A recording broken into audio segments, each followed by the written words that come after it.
சிலர் ஆசைக்கும் தேவைக்கும் வாழ்வுக்கும் வசதிக்கும் ஊரார் கால் பிடிப்பார்.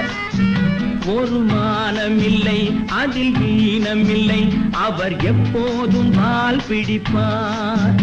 எதிர்காலம் வரும், என் கடமை வரும், இந்த கூட்டத்தின் ஆட்டத்தை ஒழிப்பேன். பொது நீதியிலே புது பாதையிலே வரும் நல்லோர் முகத்திலே விழிப்பேன். வரும் நல்லோர் முகத்திலே விழிப்பேன். நான் ஆணையிட்டால் அது நடந்து விட்டால் இங்கு ஏழைகள் வேதனைப்பட மாட்டார். உயிர் உள்ளவரை ஒரு துன்பமில்லை, அவர் கண்ணீர் கடலிலே விழமாட்டார். அவர் கண்ணீர் கடலிலே விழமாட்டார்.